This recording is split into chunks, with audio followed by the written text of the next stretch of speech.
Hello everyone, welcome in this video. और आज के इस वीडियो में हम BS4 गाड़ियों के ऊपर बात करेंगे। जैसा कि आप लोगों ने सुना ही होगा कि जो माननीय सुप्रीम कोर्ट है उनके आदेश के बाद जो BS4 सीरीज़ की जितनी भी गाड़ियां हैं जो BS स्टैंडर्ड को फॉलो करती हैं, जिनमें जो एमिनिशन जो स्टैंडर्ड है काफ़ी लो रखा गया है, काफ़ी अच्छी बात है। पोल्यूशन को कम करने के लिए सुप्रीम कोर्ट ने इतना सोचा, तो हम इस बात के लिए उनका धन्यवाद देते हैं। लेकिन आपने ये बात भी नोट की होगी कि जो BS4 की जितनी भी गाड़ियां हैं उनमें जो हेडलाइट है उनका स्विच हटा लिया गया है। और इसके पीछे माननीय सुप्रीम कोर्ट का जो तथ्य है वो ये है कि इससे जो जो हेड टू हेड कोलिजन होता है, जो कि मोस्टली टू व्हीलर्स में होता है, मतलब जो हेड टू हेड कोलिजन होता है उसके इस बात पर जो सुप्रीम कोर्ट है उनका तर्क ये था कि हेडलाइट ऑन रखने से जो हेड टू हेड कोलिजन होता है उसमें कमी आ सकती है और सेफ्टी पर्पज से ये अच्छा माना गया है। और मैंने जब से ये बात सुनी थी तब से मेरे मन में कहीं ना कहीं ये बात खटक रही थी कि सुप्रीम कोर्ट का जो तर्क है वो ठीक है और हम एज ए इंडियन हमें रूल्स फॉलो भी करना चाहिए, और जब सुप्रीम कोर्ट कोई बात कहता है तो उसमें कोई ना कोई लॉजिक होता है। लेकिन मुझे ये बात कहीं से समझ में नहीं आ रही है कि गाड़ी की हेडलाइट ऑन रखने से दिन में हेड टू हेड कोलिजन में क्या फ़र्क पड़ेगा। एनीवेज, उसका रीज़न जो भी हो, पर आज की इस वीडियो में हम ये समझने वाले हैं कि अगर आप दिन में अपनी गाड़ी की हेडलाइट ऑन रखते हैं तो क्या इससे आपकी गाड़ी के माइलेज या परफॉर्मेंस पे कोई फ़र्क पड़ता है। तो आज हम इस वीडियो में इसी बात के ऊपर चर्चा करेंगे। सबसे पहले तो हमें ये समझना होगा कि जो गाड़ी की हेडलाइट है उसका पावर कंजम्पशन है क्या, और उसके बाद में हमें ये भी समझना पड़ेगा कि जो हेडलाइट है उसके अलावा और कौन कौन सी ऐसी चीज़ें जो हेडलाइट के साथ में ऑन होती हैं, तो इसमें भी हमें चीज़ों को एनालाइज करना होगा। तो सबसे पहले हम देखते हैं जो हेडलाइट है उसकी जो रेटिंग होती है वो 12 वोल्ट और 35 वाट की होती है। उसमें दो फिलामेंट होते हैं, 35-35 के होते हैं दोनों। यूजुअली पहले ऐसा होता था कि 25-35 के एक रेशो आता था, डिपर के लिए थोड़ा कम और अपर के लिए ज़्यादा। एनीवेज, आजकल ये बिल्कुल सेम आ गया है, 35-35 वाट होता है। और जैसे ही आपको पता ही होगा कि जब हम हेडलाइट ऑन करते हैं तो टेन लाइट भी ऑन होती है। तो टेन लाइट में जो बल्ब लगा होता है वो भी लगभग 10 वाट का होता है। तो इस हिसाब से जो हमारा टोटल पावर कंजम्पशन हो गया वो हो गया 35 + 10। इसके अलावा आपने देखा होगा कि अगर हम अपर लाइट जलाते हैं तो अपर लाइट के लिए हमारे डैशबोर्ड में एक इंडिकेटर लगा होता है जो अपर लाइट के लिए एक ब्लू इंडिकेशन को शो करता है, जिससे हमें ये पता चल जाता है कि जो हमारी हेडलाइट है वो अपर में जल रही है, डिपर में जल रही है। तो उस लाइट की जो पावर कंजम्पशन होता है वो लगभग 3 वाट के आसपास होता है। तो इस तरीके से जो हमारा टोटल कंजम्पशन जो हुआ इलेक्ट्रिसिटी का वो हुआ लगभग 48 वाट।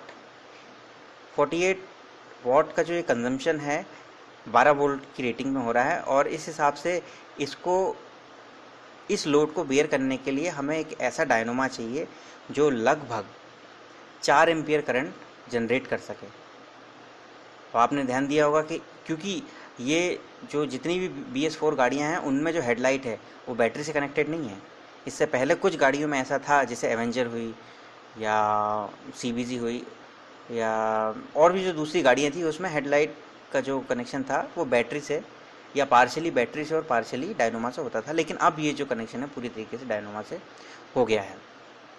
तो हमें इसके लिए लगभग 4 एम्पियर करंट चाहिए, और जो 48 वाट से जो रेजिस्टेंस पैदा होगा वो भी लगभग 3 ओम के आसपास रेजिस्टेंस पैदा होगा।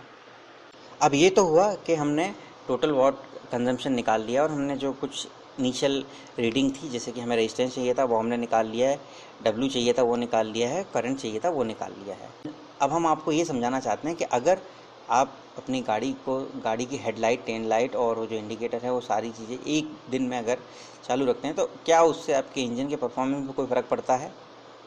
तो कई सारे जो ऑटो एक्सपर्ट हैं उनका तो ये कहना है, या कई जो व्हीकल्स के ओनर हैं, इससे गाड़ी के पावर और फ्यूल इकोनॉमी पर कोई फ़र्क नहीं पड़ता, ऐसा उनका मानना है।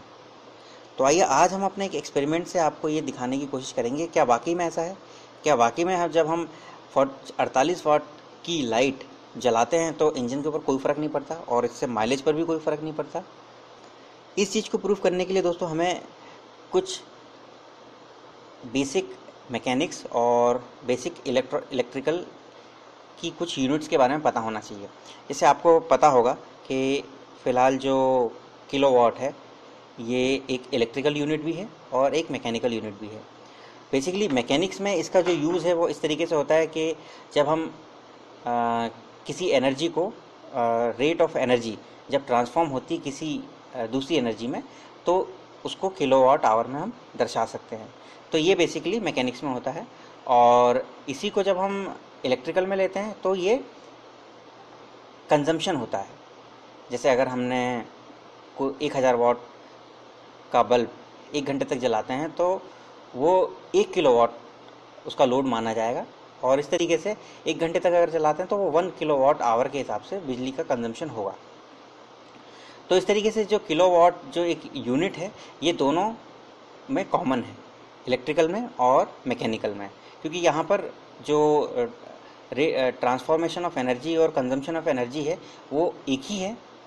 तो इसलिए हम इसको यूनिट को एक ही मान रहे हैं। वैसे भी ये एक ही है या क्योंकि यहाँ पर जो कंडीशन है वो भी सेम है। तो अभी हम एग्जाम्पल के लिए एक गाड़ी लेते हैं, होंडा शाइन। आपको पता है कि ये बहुत ही पॉपुलर बाइक है अभी इंडियन मार्केट में और 125 सीसी की बाइक है और इसकी अगर इंजन रेटिंग अगर अपन देखें तो इसका जो पावर है वो 7.58 किलोवाट या फिर 10.16 bhp 7500 आरपीएम पर ही निकालती है। मैक्सिमम टॉर्क इसका है 10.3 न्यूटन मीटर 5500 आरपीएम पे। तो इस इंजन रेटिंग में हमारे लिए जो काम की चीज़ है वो है 7.58 किलोवाट। अगर यहाँ पर देखा जाए तो इसकी पावर रेटिंग 7.58 किलोवाट जो है ये इसके इंजन का टोटल जो पावर जनरेशन है वो 7.58 किलोवाट है। इस 7.58 किलोवाट को अगर हम वाट में कन्वर्ट करते हैं तो ये आएगा लगभग 7580 वाट। और हमने अभी जो कैलकुलेट किया था अगर हेडलाइट को हम ऑन रखते हैं तो लगभग 48 वाट का जो लॉस है हमें होगा। तो उस 48 वाट को भी हम अब क्योंकि वो तो वाट में ही है तो हम सीधे इसमें माइनस कर देते हैं। तो इसकी जो रेटिंग हो जाती है इस गाड़ी की फिर हो जाती है 7532 वाट या इसको किलोवाट में अगर देखें तो 7.5 किलोवाट। और ये जो 48 वाट हमने अभी जो कैलकुलेट किया था वो इस गाड़ी के परफॉर्मेंस का 0.6% है। 0.6% वैसे तो सुनने में बहुत छोटी यूनिट है, लेकिन अगर हम इसको बड़े लेवल पे एक लॉन्ग डिस्टेंस पे या लॉन्ग टर्म में अगर देखें तो ये हमें बहुत बड़ा दिखाई देगा। जैसे मान लीजिए आपकी गाड़ी का माइलेज 50 किलोमीटर प्रति लीटर का है, इस हिसाब से 50 का 6% हुआ लगभग 300 मीटर। कहने का मतलब है कि अगर आपकी गाड़ी 1 लीटर पेट्रोल में 50 किलोमीटर चलती है और हेडलाइट ऑन होने से अगर वो 0.6% का उसमें लॉस होता है, अगर आप चाहें तो इसको इस तरीके से भी समझ सकते हैं। अगर आप महीने में औसतन 1000 किलोमीटर चलते हैं तो हेडलाइट को ऑन रखने से आपकी गाड़ी 6 किलोमीटर कम चलेगी।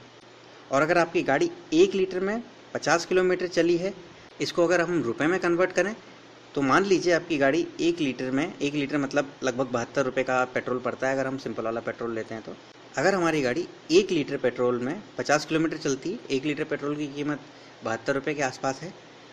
अगर हम इसको इस डिस्टेंस को प्रति लीटर की बजाय प्रति रुपये अगर कैलकुलेट करें तो लगभग 1.44 ₹1.44 प्रति किलोमीटर इसकी कॉस्ट पड़ती है। तो हर महीने लगभग हुआ ये 8.4 रुपये। और अगर एक व्यक्ति हर महीने लगभग 8.64 रुपये सिर्फ इसलिए बेकार कर रहा है क्योंकि उसमें स्विच नहीं है, और यह 8.64 रुपये बिना किसी वजह के बेकार जा रहे हैं। और एक अनुमान के हिसाब से जो BS4 फीचर वाली गाड़ियाँ जिनमें हेडलाइट स्विच नहीं है, 1 अप्रैल 2017 से अभी तक जो कुल रजिस्टर्ड गाड़ियाँ हैं, एक अनुमान के हिसाब से ये लगभग 3 लाख गाड़ियाँ हैं। और अगर हम औसतन 1000 किलोमीटर सभी गाड़ियों का मान के चलें तो इस हिसाब से लगभग किलोमीटर का पेट्रोल और ये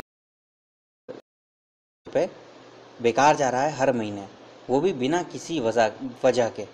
अब मुझे समझ में ये नहीं आता है कि ये जो पैसा बेकार जा रहा है इसके लिए कौन जिम्मेदार है, सुप्रीम कोर्ट या हमारे देश में जो नियमों की जो शिथिलता है, जो नियमों को ना मानने की आदत है वो। अगर हम ट्रैफिक रूल्स को माने तो एक्सीडेंट को वैसे ही बहुत नॉमिनल किया जा सकता है।